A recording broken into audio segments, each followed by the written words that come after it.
Welcome back to the Alexander Schmidt podcast. This is Contemplative number 11, and this is the Alexander Schmidt podcast number 049. So we're getting near that big number 50. And again, we have joining us Mr. Wesley Schantz. Welcome, Wes. Good morning. Hey, good morning. How are you? I'm doing well. And this is, I think, the second time we've done one of our Saturday morning conversations. Is that true?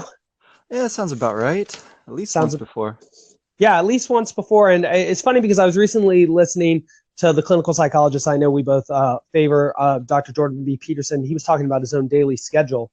He said that he generally gets up at the same time each day, sometime between 6 and 8, though my Fitbit would say that's not the same time. It gets upset if I don't wake up within 15 minutes of when I say I'm going to. And so that's a big reminder often. And then he uses that time in order to work. And I remember hearing that like 2 days ago and being extremely excited because on the conversation we recently had during the morning, we talked about our morning rituals and how much work we get done. Mm-hmm, mm-hmm.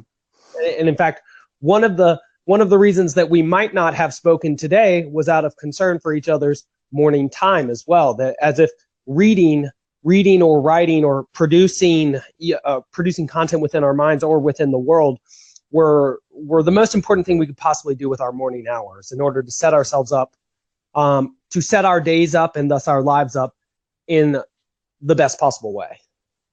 Yeah, I was thinking about maybe planting some trees this morning because it's kind of rainy here, and supposedly you're supposed to plant trees and stuff when it's kind of cool and damp. So, but it looks like it's going to rain for a little while, so we're in good shape. Well, perhaps you will be planting trees, Mr. Wesley Schantz. Perhaps you will be planting trees. All right. Well, a couple things we wanted to talk about today. We both recently read Fyodor Dostoevsky's Notes from the Underground. In fact, I read that with a friend of mine, Daniel Garcia, who I'm just going to keep bringing him up until he comes on this show, I think. Yeah, I feel like I've met this guy, even though I've never seen or spoken with him. Yeah. I know. He's a wonderful guy. He's a theologian. He's working to become practicing pastor, not pasture, though obviously related. Pastors work on pastures often. Let me see. And he's a theologian, and so he comes at these texts from a slightly different angle from me, where I would say I'm more like a psychologically minded educator.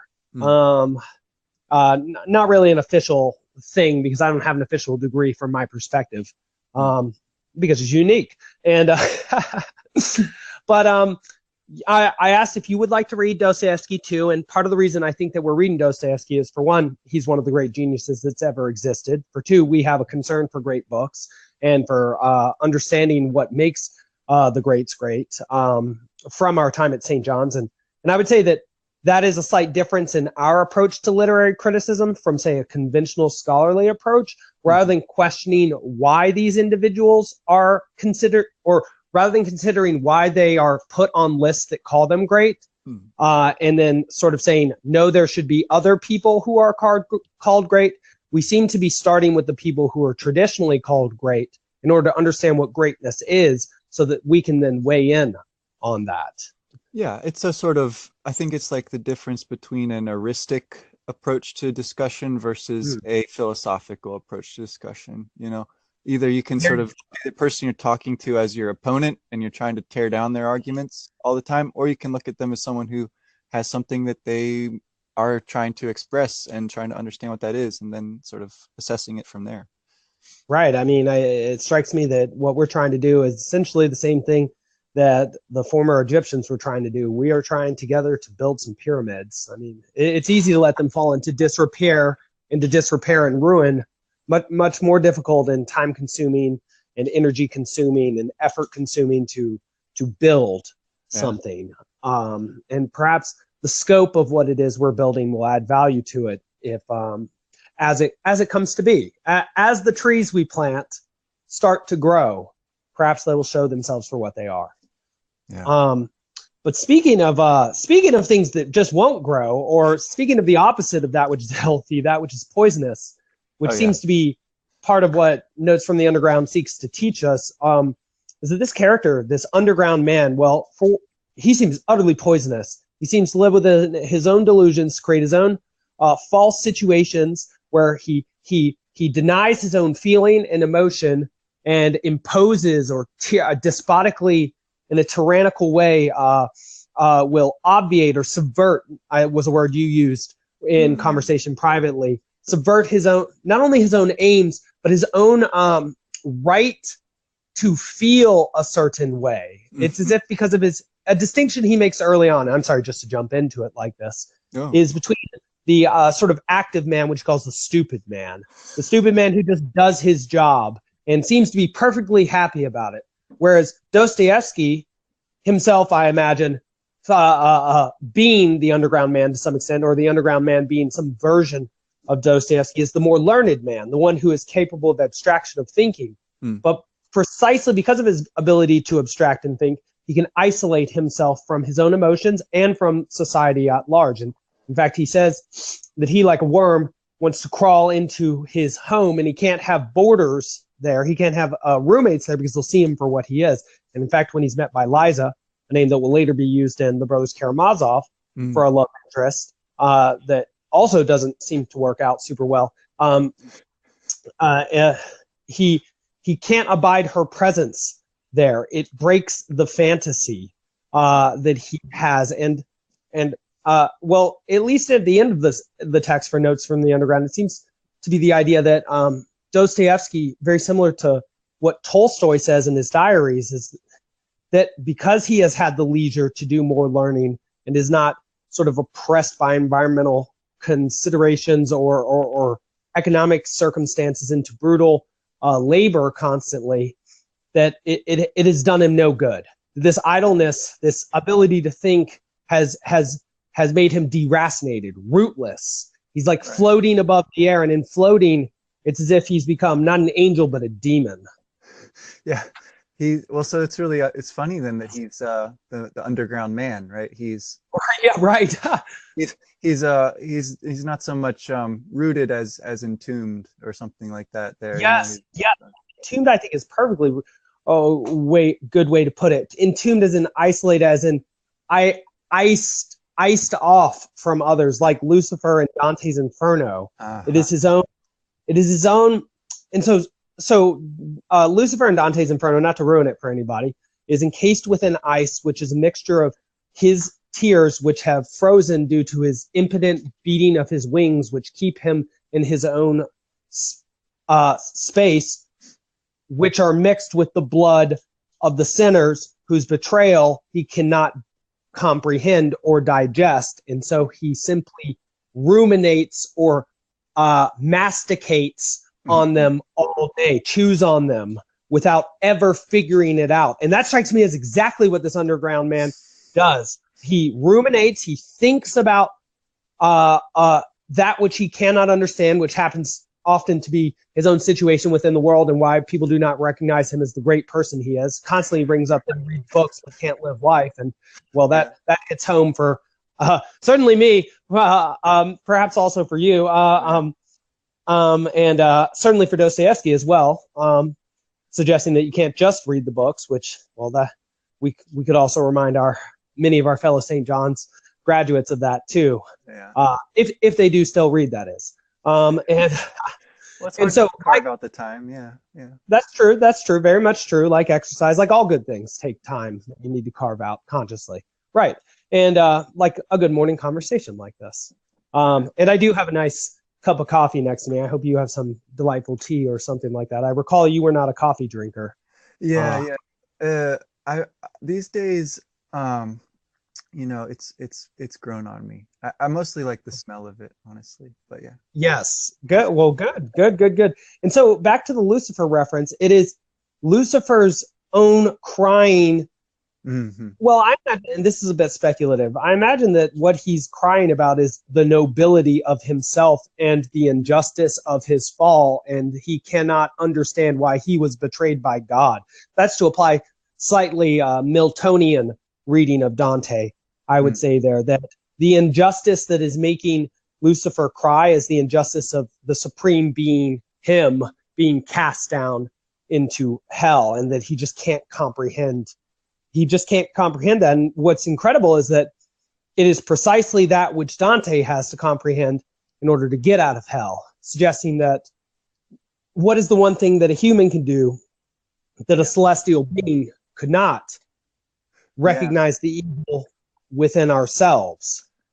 The idea that the tears, are not repentant tears, but are sort of self-aggrandizing and self-deceiving. I think that connects really well, because we do see Underground Man crying quite a bit, I think, in several times. Yeah, they're always these kind of bitter, not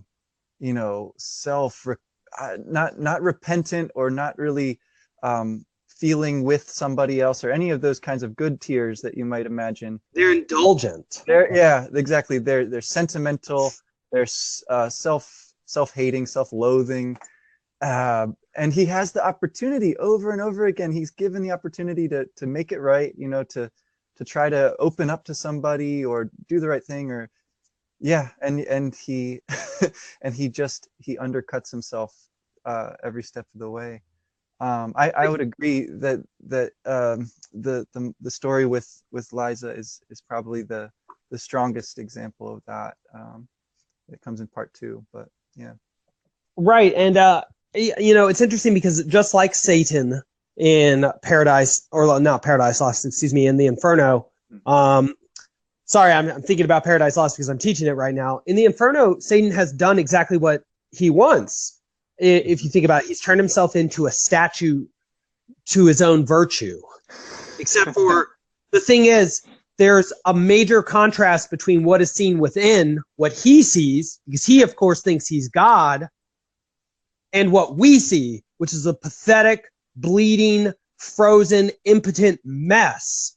Yeah. And that is exactly, I would say, what the Underground Man, also the dissonance that he experiences between his environment and his internal representation of himself. He thinks that he seems to, and this is to bring up The Grail Legend by Emma Jung and Marie-Louise von Franz. Something we talked about last night in preparation for this conversation was the Grail Quest, and how a knight, on first becoming even just a squire, is often inflated. His ego becomes inflated by the goal of his quest. Rather than being extraordinarily humble as a squire, being very low on the pecking order in the dominance hierarchy of that world, he immediately takes on the personality or the characteristics of the hero who has already defeated the dragon and won the treasure hard to attain. And so he takes airs that he does not yet deserve. And in fact, you wouldn't want to be, I don't think the point of becoming a knight is simply to act as if you have already won the quest the entire time you are on the quest, but rather to endure the difficult suffering and striving which go, and doubt and hope, which go hand in hand with being on such a quest. And so this character hasn't even planted the trees yet, and he's expecting everybody around him to be commenting on how wonderful the shade is from their branches. And he can't tell why nobody else can tell why does everybody not see how great he is? And the reason is that whatever greatness he has within him, and perhaps this is Dostoevsky coming through here, has not yet been expressed in the world. Right. And the only way for other people to see the benefit and the value of that which you can create is by actually creating it and subjecting it to scrutiny. Sure. It seems like he's deeply ashamed of this as well, and yet, yes, of course, and yet gets caught in that kind of that vicious cycle, rather than being able to. Well, again, he has opportunities, and presumably he'll keep having opportunities to really connect with another person, to break out of this cycle, to get out of his basement, essentially. And he does essentially live in a basement alone, and you find out that even though he's poor, he could make more money if he had boarders, if he had other renters there, and then he projects onto his old manservant, whose name is popping out of my head for the moment, considering him arrogant and of such a poor quality that he must be paid, and that's incredible. His name's Apollon, so it is Apollon. Apollon. Yes, name. It's kind of funny. It's an Apollo name, yeah. And Apollomy means to destroy in Greek. Okay. And I don't know whether Dostoevsky knew Greek. He might have. I know Tolstoy learned it later in his life, at something like 43. And so, but obviously Dostoevsky is aware of what that name might mean. Sure. Because, well, and if we were to do something with that, I think he might suggest that what Apollon does is destroy the conceptions or the misconceptions which the underground man has about himself. Yeah. He is a reminder of how small this man is, and in fact, that seems to be why the underground man can suffer his existence. Because because of his low rank, he is the only person allowed to see just how feeble and decrepit and impoverished the underground man actually is. But something else interesting, just to go back to a point we mentioned earlier about living within your head and not reaping the benefits of the things you don't do, is the fact that the underground man, he invites himself to a party. Yeah. A party for one of his old school friends named Sverkov, who is a successful, strong, ruddy man. Everything that the underground man is not, but wishes himself to be, but in wishing himself to be, resentfully claims that he doesn't wish to be, and that he is contemptuously above. Though it is, of course, himself who tries to invite himself to the party of Sverkov and to the company of him. He sort of like tricks himself into doing it too. It's like he's not sure why he's doing it, and yet he finds himself ending up at this situation where he feels like he's got to go or else he'll lose face. It's really funny. And even when he does go there, he spends 2 hours away from the individuals who are ignoring him to their great pleasure, while he just sits over there imagining that he's committing some great insult to them. He attempts to throw down a duel and gets laughed in his face, like when Penthesilea claims that she could fight against Achilles, when Ajax and the Greater and Achilles, or Aias the Greater and Achilles, according to Quintus of Smyrna, they laugh at her. And it's like, these men, they don't take him seriously, because even though he might have been on equal footing or superior footing to them while at school, perhaps he outperformed them or read more books than they did, they have been working in the world in order to get real results outside of their minds. Whereas he seems to have been stewing within himself. In fact, it reminds me of a quote from Heraclitus, from his fragments, where he says, even the posset, which is some sort of Greek soup,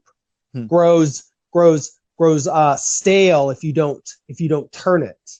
Like, a creek without a source of water, it gets brackish, it gets disgusting. And that seems to be what happens with one's thoughts as well. Even if they start off beautiful and angelic and capable of doing good, if you just leave them in your head, they're like fallen angels, and they will tear you down with them if you don't get rid of them.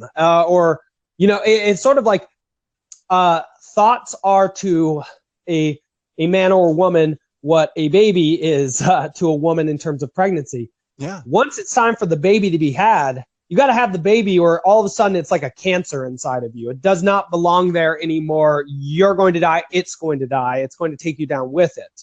You can't get it out. You better have that C-section or whatever needs to happen. Same thing with thoughts. And I think that this is important, because it is just as important from seeing the trajectory of this person's life that you get your thoughts out, that you enact them, that you embody them, that you incarnate them, that you write them, that you speak them. Otherwise, that which was healing potentially as an alexipharmac takes on its opposite aspect as a poison within you that slowly drains the life out of you.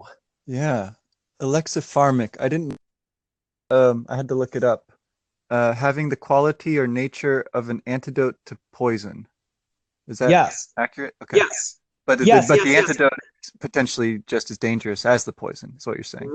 Right. The old quote is that pharmakon from Greek means both antidote and poison, depending on who administers it and who receives it, and the conditions under which they receive it, right? Like, so if you're given morphine after your arm gets blown off, that's an antidote. Well, not an antidote, but it is some that will keep the pain away. Yeah. To say you've lost your coal mining job and you're taking opium every day or some version of it and slowly withering, poison. So that makes me want to ask, like, who is this book for, really? Like, because that's something I worry about a bit as a teacher, as a reader of these books. It's sort of like, okay, so what's the appropriate occasion on which to read them? What's the right age, or what's the right time in your life when you are ready to read this book, but it's enough beyond where you're at that you're going to, learn something from it. You're not going to be overwhelmed by it. It's not going to twist you in some, negative way. So Yeah, that's a fantastic question. I would say, so old Mr. Ben Tanzi, who I'm going to have on this show soon. He and I used to make a comparison to Hogwarts and Harry Potter world, and say that amongst the great books, there are certain thinkers who should be in the restricted section of the library. That's because of their dark power, like Nietzsche and Dostoevsky. You probably shouldn't read them until you are yourself a powerful wizard or a well-studied student. Gotcha. You might say, somebody aware of the tradition that they are reacting to and part of. And I would say that somebody in their early 20s would probably be best, but also with a teacher in a seminar group, precisely because what seems to be being addressed here is what is going to happen to the intellectual leisure class, the people who are not necessarily wealthy, but can now fill their heads with such grand ideas that perhaps they might be pulled away from activity in the world in order to just maintain this Edenic, perfect place within themselves where the world as drama exists perfectly without the unnecessary and uncalled for and disruptive actual events of life. In fact, I think you see that come through a bit near the end in The Underground Man during the denouement with Liza. He keeps not knowing what to do while she's there and wishing she were gone. Once the moment has finally arisen in which he must act and put his principles to the test, he's not up to the task. He would rather not be there at all. He would rather not exist. And that strikes me as being possessed by one's thinking to such an extent that you have to play out a role within your mind at the expense of playing out a role within the world and the actual social drama at large. So you assume in your little cave or underground that you are the hero and that nobody else understands outside. And so you must be the hero alone to yourself against the dragons only you can see. And in so doing, the actions and great achievements of your life will also go unseen because you are fighting against invisible dragons which only exist to you. And actually, you're not fighting them. You're being consumed by them. I would say that this character is sort of the embodiment of having all your good thoughts and feelings sucked up by a dementor. Prison. It's a prison of his own creation. And it is a prison of his own creation. And the worst thing about it, as you continually say, is that he has opportunities to make amends, to see himself for what he is. And each time, Dostoevsky is such a genius at this, each time he has a moment where we as readers long for him to see himself for what he is and to make that Augustinian turn in his confession, and just deny all that he's been before and become what he's supposed to be. He refuses. He refuses to open his eyes, and as if he pleads and confesses in order to justify what it is he is, so that he can remain what he is, rather than in order to see himself for what he has been and to improve and become something worth being, frankly speaking. Yeah, it seems like there's an element here of him being ultimately sort of afraid that in going ahead and trying to become something real in the actual world, he'll have to give up these beautiful dreams and these ideas that he's so fond of turning over and over. He'll give up all those things that that are his, that are what he is, and he won't actually achieve the success that he has dreamed of for so long. So there's this kind of element of ultimately like a lack of trust, of right, a letting go that he won't do. Yeah, and it's such, that's fascinating. yeah. Well, so Go it's on, like, yeah. it's like it seems like something that as a culture we can sort of, I think, see ourselves in this as well, where we've got these beautiful dreams, and you might, think of the American dream here. I don't know what the corresponding concept would be precisely in Russia or something, but we speak about that, right? We speak about these kind of collective aspirations of a culture, and we're very much kind of interrogating them at this point in our history. So I think it's interesting because you can see that as in a way, like what Underground Man is doing, right? But in a way opposite to what he's doing, where our culture has in some ways lost faith in the dream, and that doesn't seem to be quite the right approach either. Yeah. Yeah. So I don't know. That's a little bit muddled, but I feel like no. There. The thing I love about talking to you, Wes, and I can only hope this is what you like about talking to me, is that when you say things, all sorts of ideas pop into my head. And so it's wonderful. So talking to you is like reading a good book. But the first thing is that it strikes me as Edenic. This Underground Man is not willing to give up his preconceptions of himself in order to delve into the world where suffering and work exists. He's not willing. He doesn't have the faith, like you said, the trust in himself and in the world. True. In order to give up what he thinks he is, in order to become what he actually is, because he thinks all the fools around him won't understand everything that he's done and everything he's capable of, and so why even do it at all? Which is such a deeply nihilistic and pessimistic and cynical way of looking at the world that it's incredible. It's like great people create things that help the most amount of people. That's the fact. That's the fact. Yeah, it's axiomatic, we'll say. It's axiomatic, right? That is what determines whether we call them great or not. And of course, there seems to be some element of ability to have made it in a unique way that others could not have embodied, which seems to be true by the fact of how few great things there are. But also, how to say it exactly?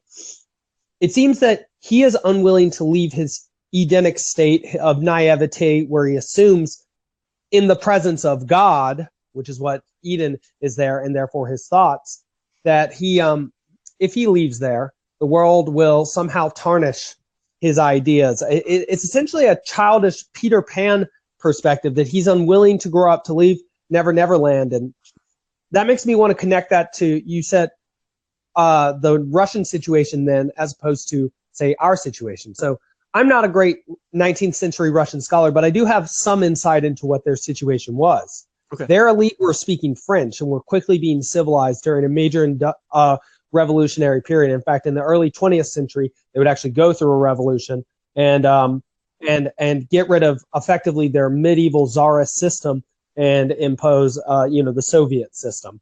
And so they were rapidly changing culturally at the time that Dostoevsky is writing. And there was a major shift from, say, like peasant agrarian culture to all of a sudden there are these young men. And you see this in Dostoevsky's writing, in Raskolnikov and in not Alyosha, but his brother, Ivan. Ivan and Brothers Karamazov, of this class of young intellectual who is estranged from his cultural foundation and heritage, and therefore is estranged from the goal of his existence, the ideal that he wishes to bring about, because he feels alien within his own land. And I would say that seems to be what has happened to so many college-educated young people today. There are so many people with their ideas filled with these conceptions of Eden and how great they can be, especially with the self-esteem movement. And yet, because the world is imperfect and not inviting them, because the world is also very hard and competitive, to just be the top and best person who exists without having accomplished anything, we have a generation of sour young people.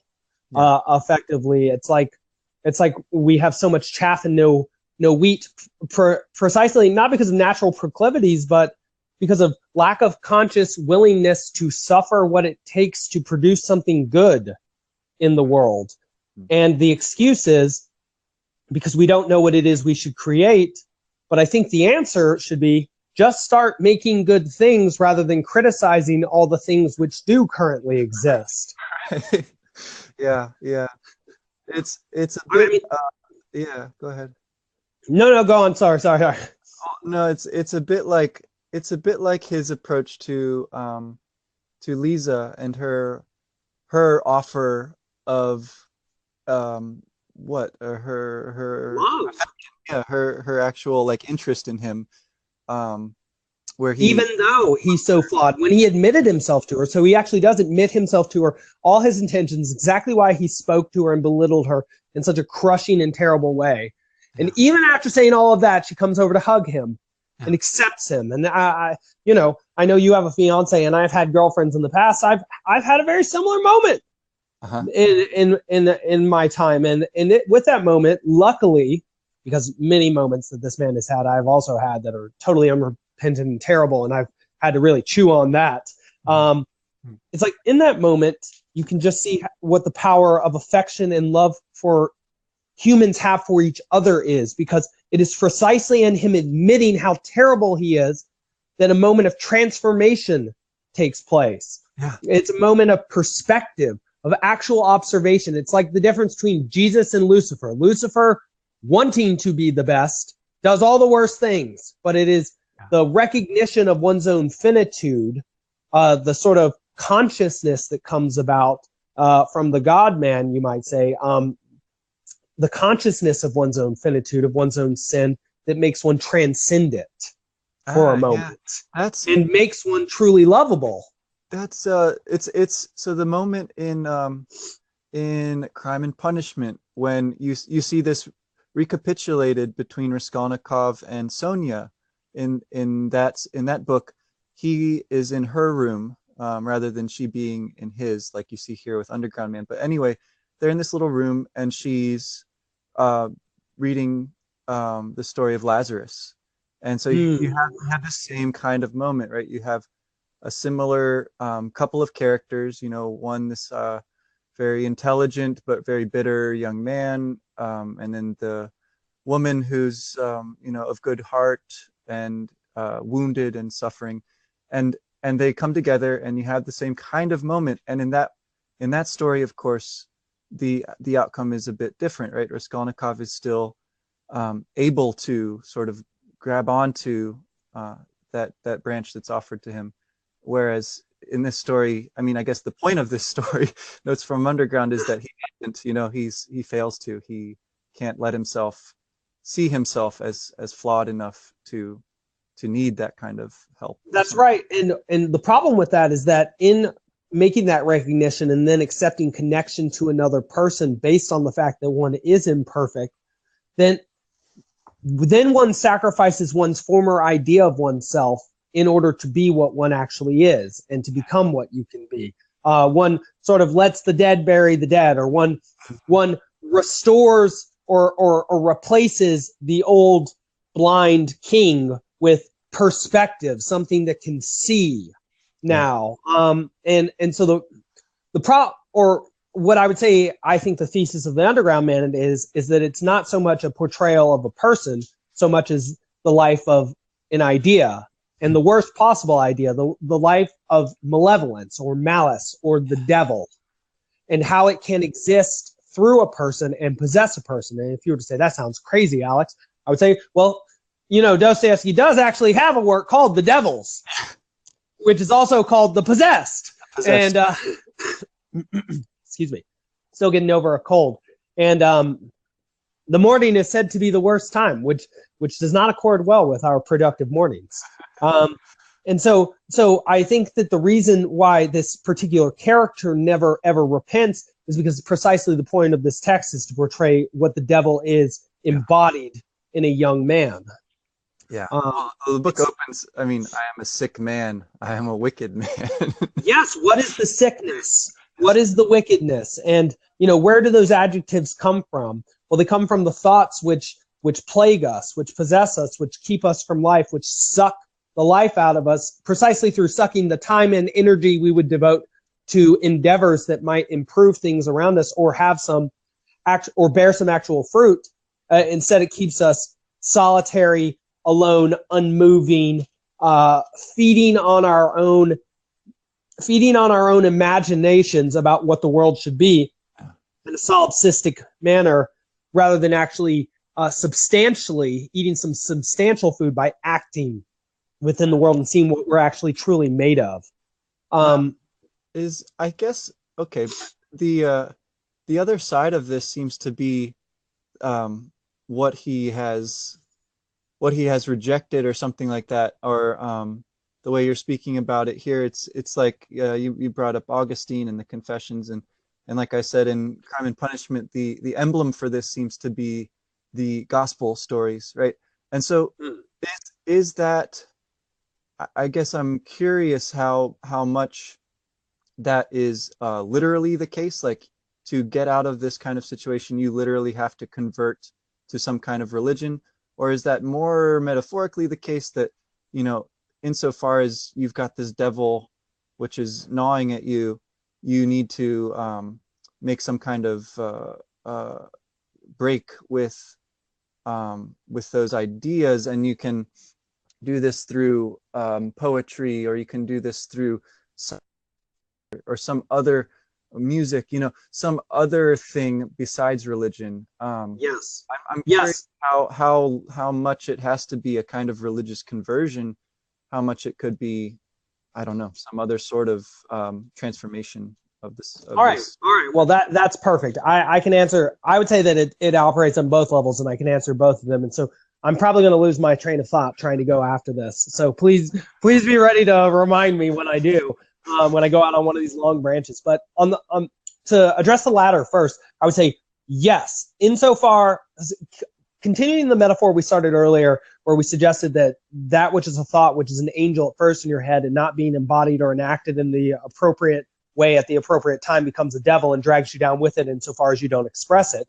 That seems obviously true. When you express an idea and try and give it form and have to deal with the imperfections of your skill, the perception of others, and also the media on which you act, whether that be a sports field or painting or poetry or music, then you not only refine yourself by inculcating the skills necessary to create what it is you're trying to create, but you modify and improve the ideal by bringing it into the world, which is, I think, the point of the interplay between Beatrice, wisdom, and Dante. As he continually goes up heaven, every time he learns something new, she becomes more beautiful, which means that as he actively pursues the ideal becomes refined by his ability to see it in more beautiful ways. And that's precisely the problem with this here. If an ideal stays vague, you stay vague. Yeah. Because you don't do that which is necessary in order to refine and articulate yourself as you refine and articulate your governing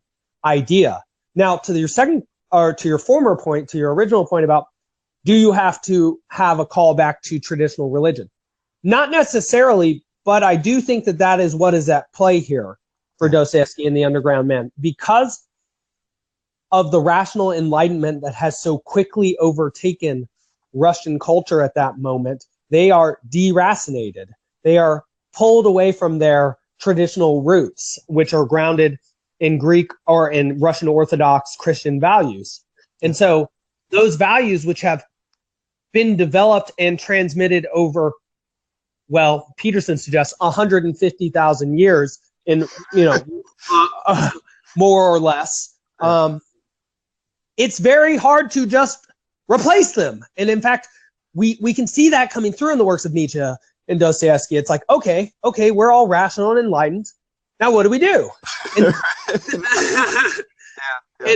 and it's like, so now we don't be good to others and not covet each other's wives and things like that. And it's like, well, we try all this sort of stuff, and And then we find that the Iliad is very much right about what happens when you do that sort of thing. And so we see that they're actually, say that one more time. I'm sorry. That human nature has not changed as quickly as our ideas about it. Yeah, precisely. And just because we might not have represented human nature scientifically because we did not yet have that method does not mean that we did not procedurally observe that human nature through our actions, which I think is what is shown by the idea that Moses spent all day judging for several years and then climbed a mountain, attained a higher perspective, and then wrote the laws based on how people acted. It's like these values, yes, it is true we did not come to them in the way that scientific empiricism would have asked us, using the specific method and writing out our procedures and this and that.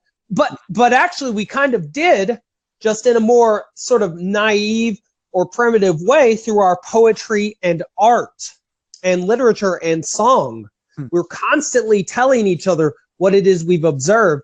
We just are in a middle point right now where we're not sophisticated enough to understand what it is our art has been telling us. Yeah, that seems really, I think, embraces the problem that I think Dostoevsky is sketching out here, and it seems right to me that this sort of sketch of the issue would come in earlier in his work, and then later he has works like Crime and Punishment and Brothers Karamazov, which provide not only the problem, so to speak, but also a kind of tentative attempt at a solution as well. Yes. Yes. The religious element here, I think it's very interesting to look at how it is the sort of thing that you can try to throw out. It's which poet is it? Horace or somebody who's like, you can throw nature out with a pitchfork, but then there she is, or something like that. Yes, that's precisely. I think it's the sort of thing that, as much as the intellect would try to assert itself as the essence of human nature. I mean, you see this as far back as Plato and Socrates, right? But that there's still this kind of component of being connected with tradition, which is just as necessary. And that, well, insofar as we don't know our tradition, we don't even know who we are in the world. We don't know our place. I apologize for interrupting, but I mean, a question that seems more and more real to me, and I don't ask this in any way spuriously, because I think that the answer to cynicism is seriousness, not irony. And that's, I would say precisely that can be proven by the fact that young, uneducated people can be ironic, and yet it is often the people with the higher integrity who can be serious and sincere. And integrity takes time to develop, I would say. Though of course I'm still just learning that. Oh, I'm sorry. What was I saying? I went off on that foolish branch like usual. I guess it's a kind of a question about the role of religious tradition with respect to the intelligence or the intellect. Yeah, so my question is this, is if we don't doubt the value of food, which has been something that we have always needed insofar as we have been mammals, and even long before that, why would we doubt the value of religion, which has coexisted, at least as far as we know, as far back as our nearest ancestors, in terms of cave paintings, the representations of art? It's like, if there is a traditional structure which has existed since effectively the dawn of time, why is our first assumption that it does not matter, rather than it does? And I mean, I what's going on in the back of my head is that quote, or that word, that two words from the Lord's Prayer in Latin, what we generally translate as "give us today our daily bread." Well, in the Latin, the word is super substantial, super substantibilis, as in like the even more than substantive substance that we eat. And the idea is the abstraction on substance. If a regular substance is food, which keeps us alive, this is the sort of story or the actions within your day that keep you moving forward, that give you a reason to exist. And so it's as if we're like, we have become sort of hedonistic and decadent, as Camille Paglia would say, and we believe more and more in eating good food and having good technology, and less in living good lives and pursuing the telos of being a human. It's as if our intellect has sawed off the branch on which it exists. It says, oh, now that I realize that I'm conscious and rational and create things in this world, I'm going to deny the most important aspect of existence and then just exist eating this lesser food. Right. You might say, living these lesser stories. And I would say that's also what the point of Westworld, where one of the points made about it is that these sort of like God creator figures, these demiurgic figures, Robert Ford and his partner Arnold, they talk about how they created two paths in the world. They created all these narratives where people could be heroes. Mm-hmm. And yet, do you know what sort of narratives everybody lived out instead? Mm-hmm. Well, the ones where they just rape and pillage and where they give into their baser instincts. Everybody chose to be villains. And that strikes me as exactly what the choice is for humans. And just because we claim with our rational enlightenment that no such choice exists, well, it's like, well, we still live in the world in which that choice does exist. It doesn't make it not exist. And when you choose to live like the underground man, resentfully, cynically not offering anything, you feel awful all the time, which is direct evidence, I would say, from your nervous system and the lower parts of your brain, the amygdala and the hippocampus, that you're not doing the right thing, which is not something that you can control as well. That is not mitigated by your dorsolateral prefrontal cortex. Right. That comes from deeper parts of the brain that win.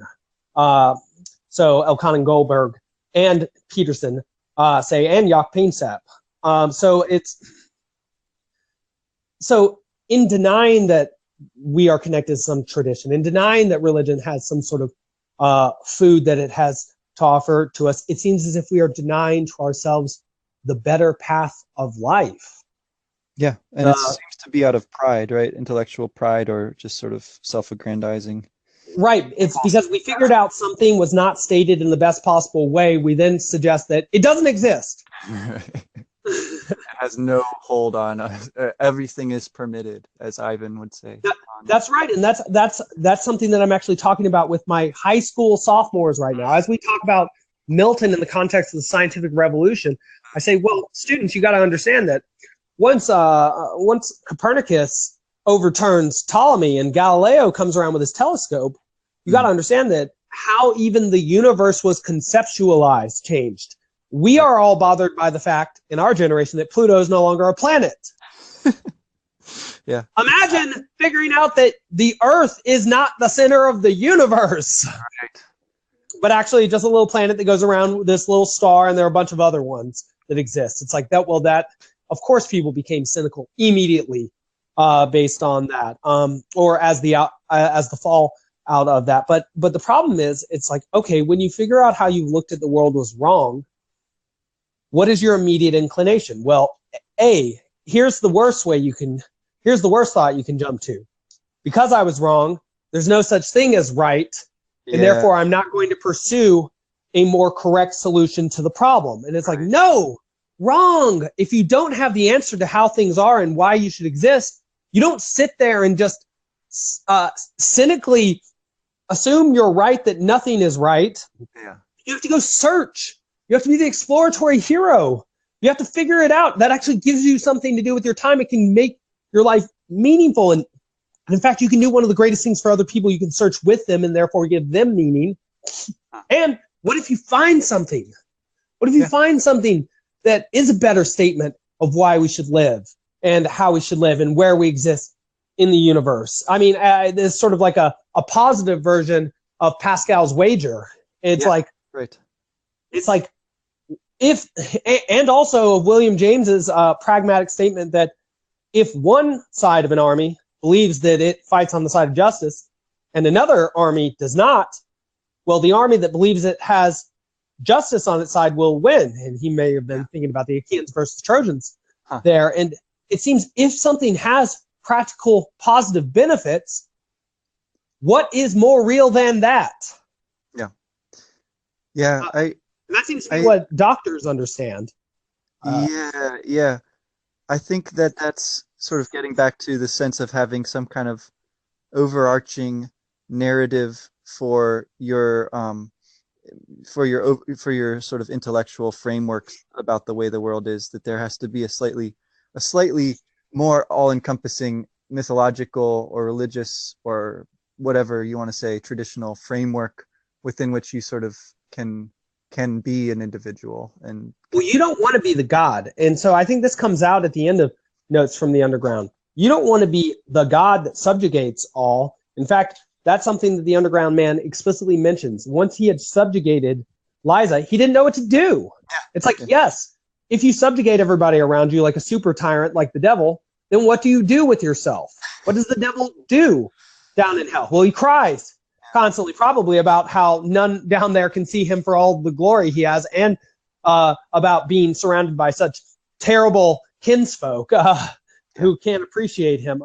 It's like, yeah, well, exactly. Well, what would be better than that? Well, it's like, well, what about playing a game with people in a Piagetian sense that could be sustained? Mm-hmm. What about not attempting to subject the people around you? Because once you have done that, or once, and you can see the totalitarian urge in here, once you have subjected everybody, or once you have killed everybody, and if you think this all the way through, what do you do with yourself? Well, nothing. That's not good. That seems absolutely hellish. It's like, okay, well, yeah, that is hell, right? I mean, that's it. That is the goal of totalitarianism. That is the goal of that sort of pride. It's like, well, if you can give up that sort of pride, that desire to be the god of the game, then what could you do? It reminds me of well, you could play the game, and you could be really happy for the fact that you're not a god and that you play the game, and it's a multiplayer game, which is interesting because so many people today will play massive multiplayer games showing that they both love the hero's journey and being around other people and pursuing goals. It's like, okay, well, let's just do that not simply in the video game world, while recognizing that this is clearly a principle of human existence, because you'll pay money to do that. And time, and endless time. Endless time, that's right. Playing this game. And it's like those games alone, and the fact that there are infinite hero movies out right now, like Infinity War, suggesting that there is always a war between good and evil going on within the human heart and within the human world. It's like the game is always ongoing. It only stops when you stop, or rather, it doesn't stop when you stop. It actually continues to go, and actually time does continue to pass, regardless of what hole one puts oneself in. Time does pass, and things do change. And so, well, and I forgot exactly the thread back to your question, like usual. I apologize for that, but the idea seems to be that in becoming deflated and humbling oneself in order just to be a player within the great game, that's how one can live a good life, where one is not responsible for everything, where everybody around one does not have to act like a set piece in his or her place because they have consciousness, can act however they please. And that's part of the brilliance and the wonderful uniqueness of one's own existence. What's interesting is that people seem to think that they seem to want to be the most unique thing that has ever existed, but then the moment everything happens around them, and I could use the Underground Man as an example of this, anytime anything unexpected or against his idealization of life in his mind, anything that happens outside of that in the world, which therefore makes the situation actually unique, upsets him, which is absurd, because in order to be unique, your life can't simply go according to type. There has to be some new element to it, something that some ornateness or flourish that makes it different from everything else. Like you could be a sword, but you have a different sort of art or level of skill applied to the art on your sheath or your handle. or something like that. In that, so you can embody a type and also be individual. And that seems to be the a trouble. That seems to be the trouble that this underground man has. He can't bridge the gap between ideal, or he refuses to bridge the gap between ideal and embodiment. The last passage in part 1, which transitions into part 2, he's speaking about this sort of, the point he's come to is where he's like writing this story. So we're sort of like looking over his shoulder as he writes the story that we're reading, and he sort of like seems to sort of notice that this is maybe like the thing that he should be doing, right? This is the kind of work that he's able to actually engage in, and there's this interesting like combination of that coming out from within him, from his memories. He's like working through this stuff, but also it's like the wet snow that he sees, that is coming from outside of him, right? It's like this attempt, it seems like, by the world to sort of back to him, to reconnect with him. And that wet snow is what leads him to write about the kind of, like we said, the central element of the story, his meeting with Liza. That's brought on by a kind of natural image, and that image of the snow, I think it's one that connects really nicely with this idea, because the snow, on the one hand, covers and unifies things, makes them look alike, makes them look all the same shade and sort of crystalline. But on the other hand, it brings out the structure of things. If you see snow on a tree, I think this comes from My Antonia. There's a passage where the narrator's looking at the city in the snow in the winter, and he notices how it individualizes and brings out the sort of the structure of the things that are otherwise you take for granted. You know, the houses, when they're glowing with light under the snow, they look different than they normally would, and you sort of see them for the first time. And so I find that to be a really beautiful image. Yes. One that we're invited to sort of appreciate, whereas the narrator is sort of like spitefully like, oh, this makes me think of this awful thing, you know. So it's really quite beautifully constructed. I think this story, I think it's just brilliant. Yeah. Well, I would say 3 things based on that. The first thing is just to emphasize that falling snow is an apex level beautiful experience. When Antenor describes the words of Odysseus having come with Menelaus to demand Helen back at the beginning of the Trojan War, he describes Odysseus's words as having been as beautiful as falling snow. Ah, that's great.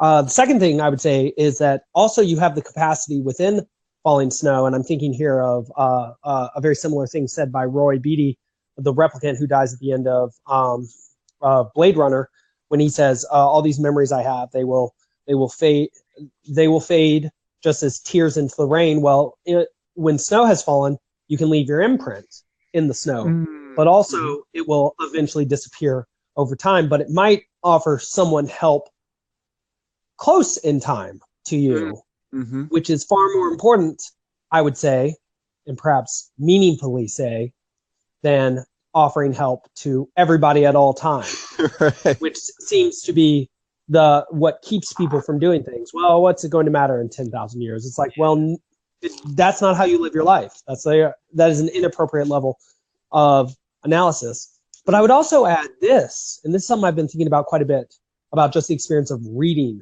books and of sharing experiences, quite against the postmodern claim, which is falling snow seems to be a universal experience, and certainly would be to a Russian like Dostoevsky. So everybody experiences seeing that. Yes. And so how I feel that comment also might reflect is that everybody experiences what this underground man experiences, this bitterness and resentment in the same way. And if we can recognize that fact, and I would say that the religious traditions as agglomerations of stories that apply not just to one person, but to all people, because they are themselves agglomerations of experiences used to help us understand what it is we are and why we live, it is not, we do not prove our uniqueness by standing apart and by denying the presence of the snow or the resentment or the envy, but in consciously recognizing that we are subject to it. And in recognizing we are subject to it and submitting to that idea, we then liberate ourselves from it. We become more than just a subject, like the Hegelian master-slave dialectic. And we're like Paul and Philemon talking about how we willfully subject ourselves, he would say, to Christ, right. To an idea, to the conscious suffering of the conditions of life, that you become more than a slave. And that strikes me as true. We cannot help but perceive the world in the same way as those around us, but we can choose how we react to the world and how we act in the world and how we conduct ourselves, whether we do so with dignity, with integrity, even though the world is so full of obstacles and suffering. And I mean, nobody plays a video game and thinks, gosh, look at this terrible place, all these Koopas around and Venus flytraps ready to eat you. Why doesn't somebody clean this up? No, what you do is you kill all of that. You change the world for the better. And you're like, wow, this is good fun. Right. It's like, exactly. Exactly. Yeah. I like that. I like that image. Yeah, Mario sort of like sitting down and complaining about all the bad guys that are approaching instead of just right, exactly. Or can you imagine Sonic the Hedgehog? I mean, in fact, so this is just telling. Carl Jung said that childhood fantasies and dreams can often tell you can sort of like the proem of a poem can tell you what the sort of course of your life is going to be. And so I've told you that one of my dreams when I was young, because I didn't grow up with a religious education that came later, was E.T. came down to me and said, come with me up in his spaceship. And I've told you how I interpret that. I think that's a meaningful sort of dream. But also I used to have a fantasy, because I was a Genesis player, not a Nintendo one, though I do like Nintendo now, was that I used to imagine myself as sort of Sonic the Hedgehog, because I played a lot of Sonic growing up and going through levels and doing this to prove myself to my wife. I was like 6 years old and I was imagining having a wife. Sure. But that strikes me as exactly the right thing for a child to be thinking, to heroically encounter the obstacles of the world to prove his worth to nature. Yeah. Nature being represented by the feminine in that imagination. Not standing and being like, man, there's all this terrible stuff around, but thinking, okay, there are things I could help to fix, which means that I can live out the path of the hero, which is the ultimate way to live for a human. So seems to say every major epic of our civilization, the major Western religions, and Dostoevsky here, also a great genius. And if you look at even how we behave, like we've just said about the movies which we go to see and the video games we will give endless hours to, there seem to be two ways of doing it, Cain or Abel. Right. Get all resentful about the world, or give everything to the world and perhaps even still get killed by it, or, I mean, certainly still get killed by it in some way or another, because we are finite. And only in accepting the beautiful tragedy of the fact that the infinity of your being will not ever fully be realized and never fully comprehended and will come to an end, can you actually bring about something beautiful enough to set against that tragic fact. Otherwise, you will be overwhelmed like the underground man with the terrible aspects of being, because the fact that being comes to an end is terrible. Yeah. But precisely because of that fact, you have to do something with your being during the time of your existence in order not to well up and become dropsy-ridden with the dementor-like thoughts that are maintained within your head because you have never milked / had them from your mind belly. You've never born the Athena from your Zeus's head. And I know that was a mixed, chaotic metaphor, but that was the reason. Yeah, well, it was supposed to be disgusting, sort of like Milton's description of sin as a Scylla-like figure with dogs around her waist that can then retreat back into her womb and claw her from the inside. It's like, that is what doing evil in the world is like. Because when you do terrible things to other people, you're left with the terrible emotions of what you have done. And it eats you up from the inside. And we actually speak in that way, right? It's eating you up. What's eating you? What's eating you, Gilbert Grape? His giant mother and an Oedipal complex. Yeah, so, and it's interesting, too, because I think something I was saying to you, and maybe we can start moving towards that conclusion, is it was tough reading this book for me. While I was reading it, it was like being indicted by a judge. I was not standing in judgment of this guy and thinking, oh, man, what a bonehead and what a terrible guy. I'm so much better than he is. No. I was thinking about all the small, resentful little moments and all the times I've wasted time thinking about foolish vengeance for the smallest things that have been done to me. And what's interesting is Peterson says, before you assume malevolence, which seems to be what the underground man always initially assumes, and I would say in my earlier life, I always assumed you should assume ignorance, error, or stupidity. Right. Because, many problems happen because of those three reasons. Some because of malevolence. But then while I read this text, it was like, I effectively had to, like memories of falling snow, recall memories of some of the worst times in my life. I mean, I was asked to leave my college for a semester because of poor grades and behavior. And during that time, I had a lot of hate and envy. And I thought that a lot of people should have seen me for something other than what I was, and that it was the fault of everybody but myself. Right.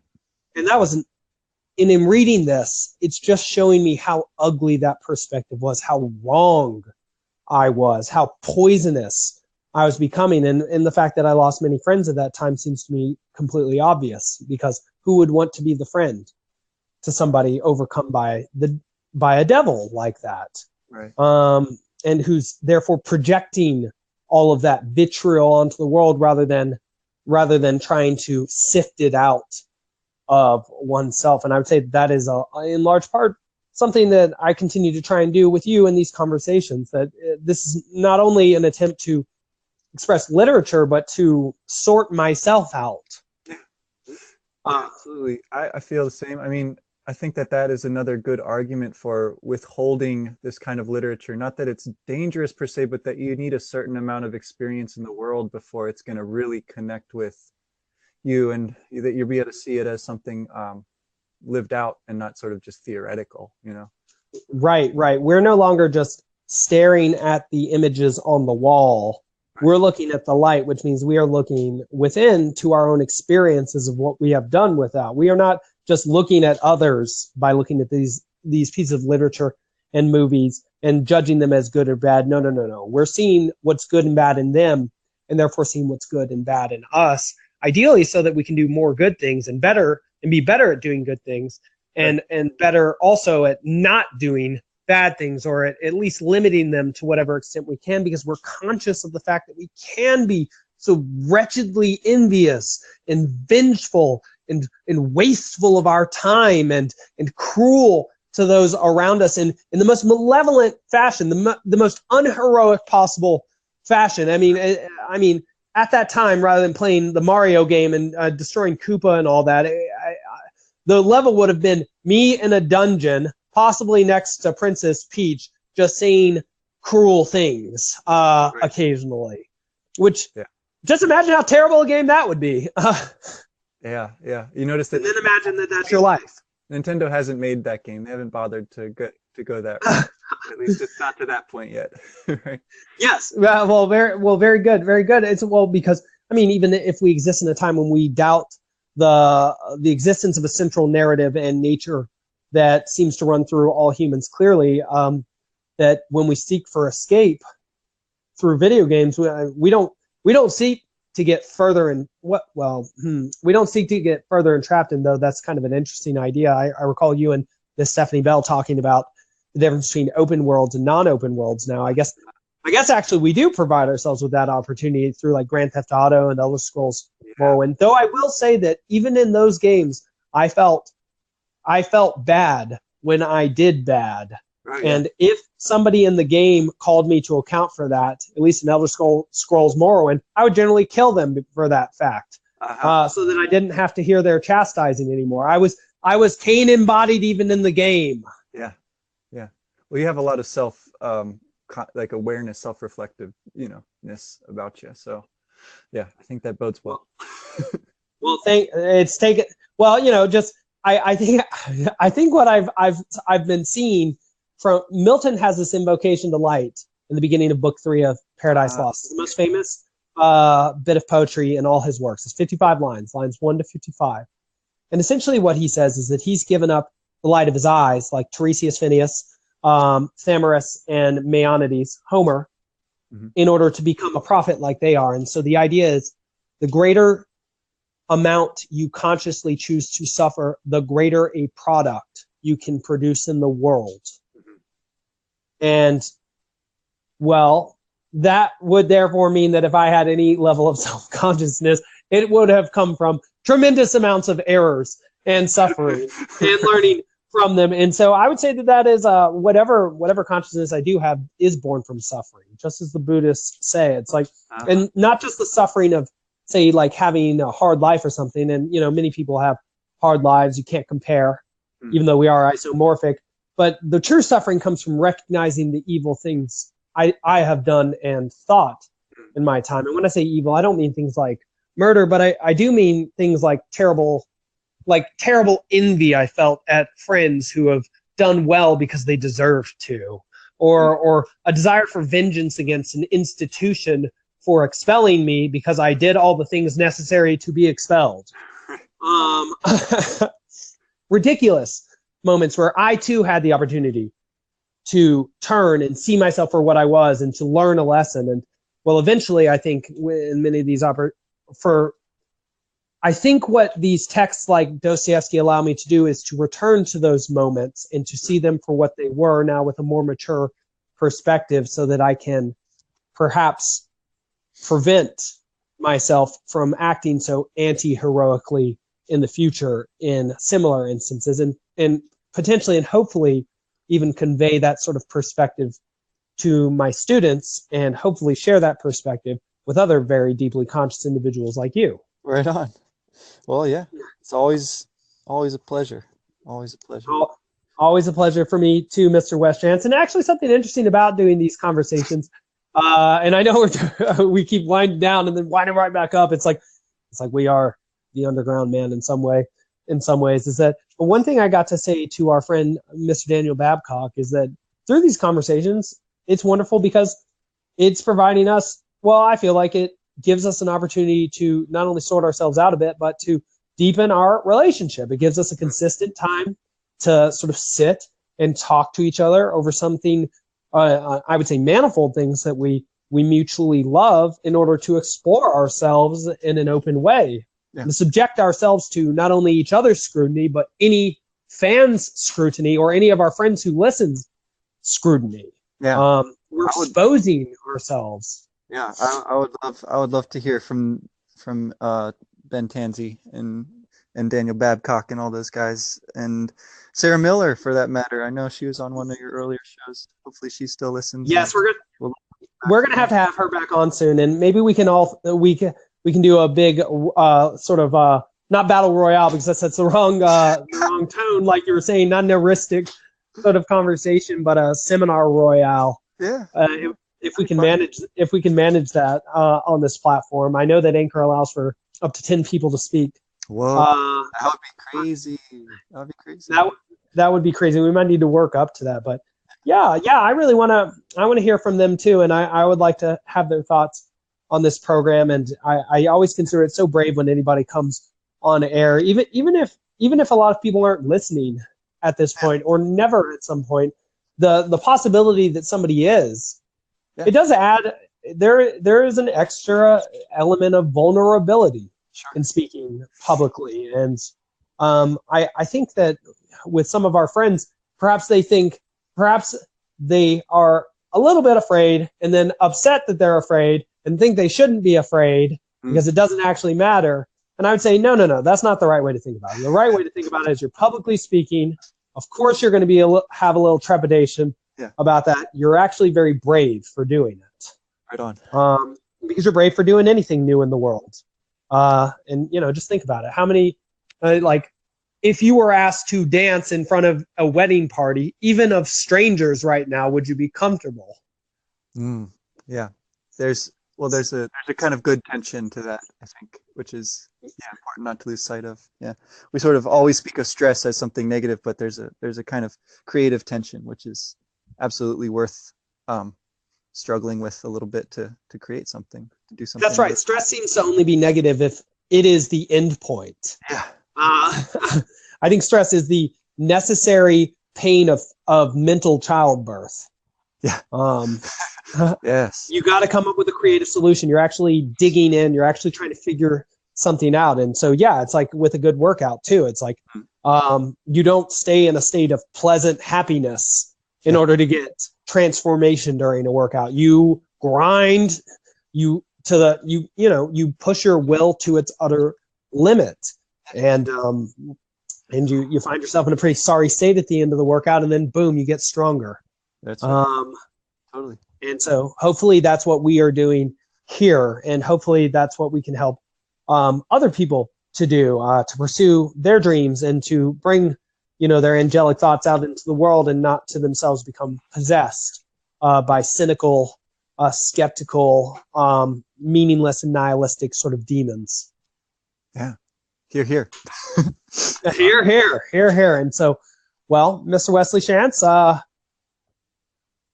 Conversation 11, another success. And this has been wonderful. And thank you for continuing to come on. Yeah. Well, thanks for having me.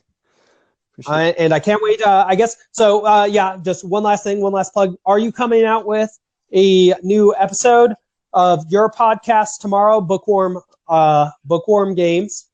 Or yes, Bookworm Games. Yeah, planning to get back into that. I finally got back to playing Earthbound yesterday, so I've got some material, I think. So yeah, I'll be working on that today and hopefully release it tomorrow. Yeah. All right. Well, perfect. I'm looking forward to it. I, of course, am a listener. I asked some questions last time around. I would recommend anybody else listening to listen to your podcast and also to submit questions. You get about a minute to do so. And it's fun. You get to be a part of the action. And like you said, that you think the best way to learn is through a sort of question-answer seminar sort of conversation. Well, that helps us all to be a part of the conversation. That's a wonderful thing about this Anchor podcast at this moment, that we can do that. So I would recommend anybody listening to you to not only listen to you, but also to ask questions. Right on. Yeah. Thanks. Thank you. All right. Until next time. Yep. Take care.